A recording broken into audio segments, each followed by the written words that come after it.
Junkertown is dirty, it's crazy, harsh, chaotic, unforgiving, grungy, organic, flawless, carnage, beautiful, awesome. comic relief. Junkertown is the best thing ever.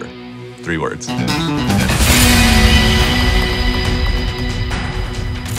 Junkertown is a really important area in Overwatch.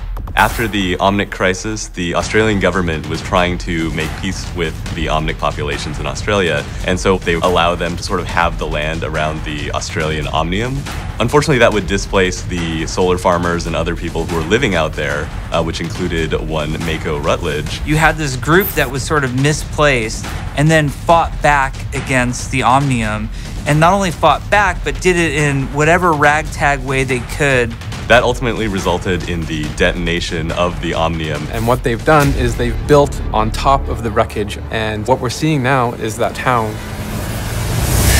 Nowadays, Junkertown is run by a lady called the Queen. She has a really interesting backstory. There is a place called the Scrapyard where they watch gladiatorial combat of people driving mechs, people fighting each other, people fighting Omnics, and that is where the Queen came from. She was a really charismatic and skilled fighter. The Queen is the boss, and all of the Junkers have to be very cautious about what they do in terms of the Queen.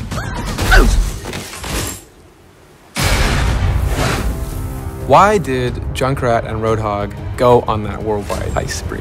There's 2 things that solve every problem: money and explosives. They wanted to try and buy their way into the Queen's good graces. You can see a lot of that as we escort the payload, which has all the treasures that they've collected across their journeys, and also has a little special surprise for the people who kicked them out of Junkertown. Once we saw Junkertown and we knew Junkrat and Roadhog as characters, we knew that we had to relay that in the sounds. So you'll find a lot of dirty, grungy things that sound loose and broken. We used a lot of levers and pulleys and chains and just old things that are rusty that you'd get tetanus from. We went up to this really old ghost town, and it was so silent there that we were able to get all these little intricate sounds, like even flies landing on the microphone you're able to hear. There's this really cool hand crank that we pitched down a little bit, and then some chain pulleys that go with it.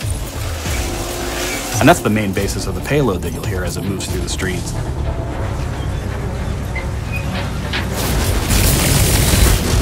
So in Junkertown, it's obviously an escort map, and there are some interesting new wrinkles to the formula that we throw on this map.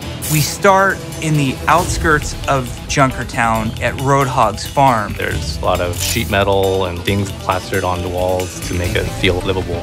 I feel like the abandoned farm is kind of a nice grounded area of the map, and as you move through this level, you slowly get into this kind of more sci-fi, high fantasy parts of the level. The next section, I think, is my favorite section, which is Junkertown proper. You get to see what life is like in Junkertown. They've got their shops, and they've got their tattoos, and they've got their car mechanic shops. You've got your wacky bar that's actually in a sewer pipe, which just makes you ask a lot of questions. And then finally we get to the scrapyard where the great battles happen. Powerful champions have come through the ranks and have seized power and fame and glory in Junkertown. And it's gonna create a lot of interesting scenarios. You've got the turbine, which is the big fan that's spinning above. And so players can stand on this thing while it rotates. You can put turrets on top of it. But you've also got to pass through that sort of shortcuts, either from the attackers straight to the final point, or from the defenders to the earlier choke in the space. And we feel like this is going to add a really interesting gameplay dynamic.